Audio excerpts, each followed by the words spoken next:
दिनै 2026 मायथाइनि 13 आगस्ट दिनै सानसेनि माखासे गोनां खौरांफोरानो जादों। सेथि रादाबाव दङ दिनै डुरान्ड कापनि जोबथा गेलेनाय बडलेण्ड एफसिनि जोलुर मोजां मोनग्रा बयखौबो फैनानै बडलेण्ड एफसिखौ थुलुंगा होनो खावलायदों केप्टेन हलिचरन नार्जारि बिथाङा। आसाम अरुणाचल सिमायाव दुंहाव थासारि, असमियाफोरनाव फिन गुलि गावदों अरुणाचल पुलिस बिफाना। धेमाजिनि लिकाबालियाव गुलि गावनाय जाथाय सोमजिदों। टिएमपिकेनि बेरेखा सोमावसारनायाव बे गिख्रंथाव जाथाया जादों होनना खौरां मोन्दों। आसाम फुटबल गौथुमनि गाहाय नेहाथारि डक्टर सांग्रां ब्रह्म बिथाङा कमनवेल्थ गेम्सआव मेडेल देरहानाय लाभलिना बरग'हाइखौ बरायदों। मख'नो गोनांदि ग्लासग'व कमनवेल्थ गेम्सआव रुफानि मेडेल देरहागिरि लाभलिना बरग'हाइनो आसाम सोरखारा 30 लाख रांनि चेक गथायदों। लोगोसे गिबि मन्थ्रि बिथां डक्टर हिमन्त बिश्व शर्मा बिथां लोगोसे गेलेमु बिफाननि मन्थ्रि बिश्वजित दैमारि बिथाङा गथायनानै होदों। एनडिएफबिनि गायसनगिरि रन्जन दैमारि बिथांजों लोगोसे साफ्रोमबो जेलाव थानाय एनडिएफबिफोरखौ उदां अख्राङाव लाबोनायनि थाखाय सावरायदों मिरु नखर बिफाननि हादोरसा मन्थ्रि नित्यानन्द रायजों बिटिआरनि सागानगिरि बिथांमोना थाबैनो एनडिएफबिनि गायसनगिरि रन्जन दैमारि बिथांजों लोगोसे साफ्रोमबो एनडिएफबिफोरखौ उदां अख्राङाव नुनो मोननाय जासिगोन होनना मिथिहोदों। बड' लिभ 24आव खौरां फोसावनायनि गोहोम, चिरांनि मारुफारा गुदि फरायसालियाव सासे फोरोंगिरि थिसनदों होनना खौरां मोननाय जादोंमोन, जेराव बड' लिभ 24नि गेजेरजों फरायसालियाव फोरोंगिरि गैयैखौ फोसावनाय जादोंमोन। बेनि उनाव चिरांनि मारुफारा गुदि फरायसालियाव सासे फोरोंगिरिखौ थिसननाय जादों होनना मिथिहोदों। सासेल' फोरोंगिरिया से थाखोनिफ्राय थाखो 5 सिम फोरोंथाय होनो गोनां जादोंमोन।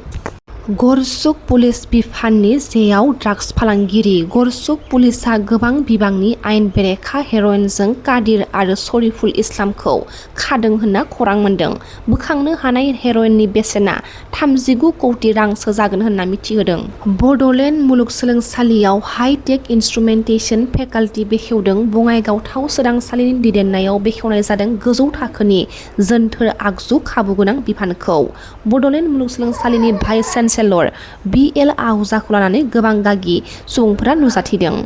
उदालगुरि जिल्लानि कालाइगावनि अनजुमनि दासनो 2,50,000 रांनि मदद होदों बिटिसिनि चिफ हाग्रामा महिलारि बिथाङा।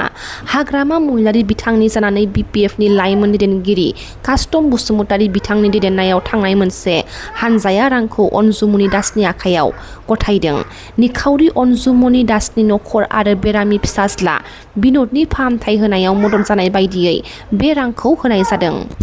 कक्राझार पाटगाव लाब्रबथियाव हमजानाय कक्राझार जिल्लानि आमसुनि दैदेनगिरि सिन्डिकेट मेम्बार दतमानि राफिल इस्लामखौ कक्राझार पुलिस बिफाना जिम्मायाव लादों। मख'नो गोनांदि थांनाय हराव बयलार गारिनिफ्राय गुन्डा टेक्स बुथुमनानै रायजो राजाफोरजों हमजाबाय आमसुनि दैदेनगिरि आरो दतमा बायगनबारि गामिनि रफिक इस्लामआ। बयलारनि गारि लाखिनानै रां दाबिनायनि केसाव रायजो राजाफोरजों हमजादों कक्राझार जिल्लानि आमसुनि दैदेनगिरि रफिक इस्लामआ।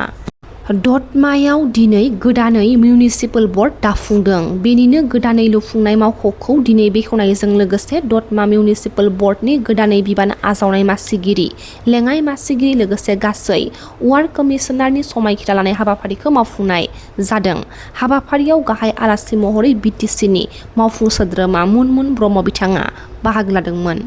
बिटिआर गोरोबथानि दफाफोरखौ आरो एनडिएफबिनि गायसनगिरि रन्जन दैमारि बिथांजों लोगोसे साफ्रोमबो जेलाव थानायफोरखौ उदां अख्राङाव लाबोनायनि थाखाय सावरायदों। लोगोसे बिटिआर गोरोबथानि आद्रा थानाय दफाफोरखौ थाबैनो मावफुंनांगौनि थाखाय भारतनि union minister of state for home एफेयार्सनि नित्यानन्द रायनि मासि लानानै दैदेननायाव दिनै गोदान दिल्लीनि मावख'नि न'आव मोनसे गोनांथार सावरायनाय जादों, जेराव बिपिएफनि सोद्रोमाफोरखौ नुयैनि एस जकिंआ माखासे बाथ्राखौ फोरमायथिदों समाजारि बिजोङाव। दानाय मानाव गेदेर रन्जन दैमारि जाय एनडिएफबिनि फाउन्डारखौ दिनै उदां अख्राङाव लाबोनो थाखाय आरो माखासे जेलाव थानाय साफ्रोमबो केडार लिडारखौ उदां खालामनो थाखाय दिनै दुलाराय बर' फरायसा आफादनि बिबानगिरि, इउ पिपिएल नेतानि बिबानगिरि, एक्स एनडिबिनि दैदेनगिरि दिनै सावरायनायखौ नोंथांमोना लाजिदो बिफेबनि दिनै मानो सासेबो एटेन्ड जानो हायासै सासेबो मानो सावरायफानो हायासै छे लासेंसिं बिफेबनिलायनो जाथिनि मावग्रा समाजनि मावग्रा रन्जन दैमारिखौ बख'ग्रा एनडिबिफोरखौ जेलनिफ्राय उदां खालामग्रा गिदिर गिदिर खोथा बुंनानै माखासे एनडिबिफ्राबो सापर्ट खालामग्रा नोंथांमोन लाजिदो दिनैनि थारिखआव दानाय मा सावरायदों नोंथांमोना गावनि मेगन गावनि गोसो गावसोरनि मेन्टेलजों सावरायनानै फरायनानै बुजिनानै सेस्था खालामदो लाजियासै दिनैनि बे सावराय मेलाव दिनैनि बे बाहागो लानायाव बिफेबनि नेता फुटला इंलिश बखिलायै लायै बासन होग्रा बिथांमोना दिनै मानो सासेबो बाहागो लायासै दायखौ जाथिनि थाखाय लेखा लायै लायै बुनानै रन्जन दैमारिखौ इलेक्सन समाव पलिटिक्स खालाम नोंथांमोना देरहादोंमोन दिनै दा सावरायनांगौ रायलायनांगौआ सोरमोन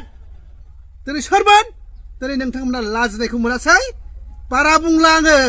बुंबाय थागोन दिनैसिमबो बिटिसि सोरखारा टेट उथ्रिसार बिजाथिफोरनो मेरिट फारिलाइखौ फोसावाखै होनना फोरमायथिदों टेट उथ्रिसार बिजाथिफोरनि मेरिट फारिलाइखौ फोसावनानै थाबैनो फोरोंगिरि थिसननो दाबि जिल्ला कमिटिनि मसलपुराव अल बिटिसि टेट उथ्रिसार एसोसिएशनआ बाक्सा जिल्ला कमिटियाव खौरां मेल लादों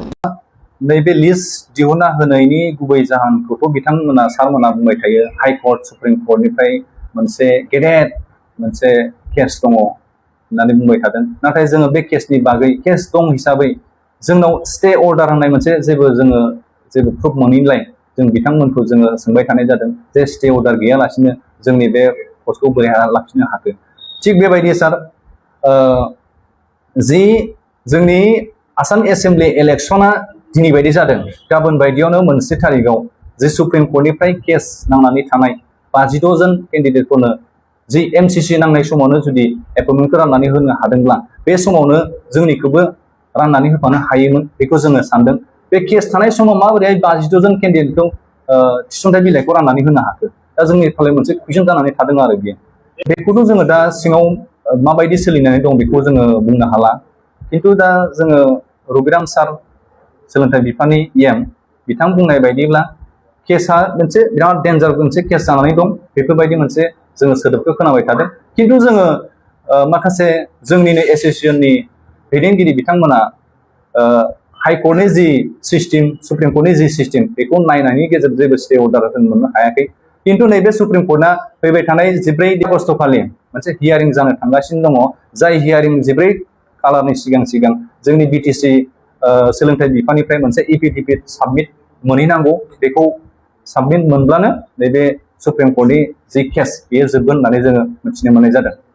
लामा रैखाथि सप्ताजों लोब्बा लाखिनानै गले गले जाब्रबथाय एक्सिडेन्टखौ नोजोर होनानै क'क्राझार जिल्ला हान्थामेला बिफाननि बानजायनायाव सांग्रांथियारि लामा नायजाब दिन्थिफुंदों हाबाफारियाव बाहागो लादों क'क्राझार जिल्लानि जिल्ला बेंगिरि पंकज चक्रवर्ती बिथां एमएलए सेउलि महिलारि द्वितीय धजेन बसुमतारी आरो फरायसा फरायसुलिफोरा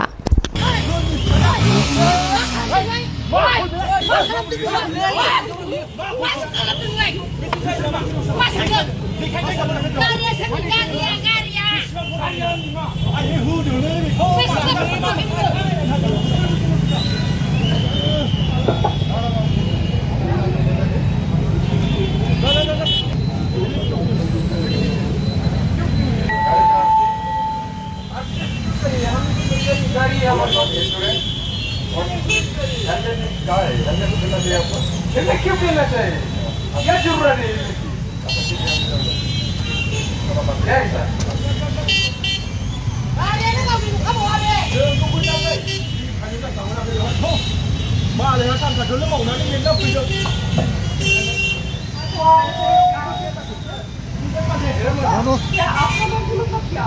आपका लाइफ ऐसे ड्राइव कर रहे तो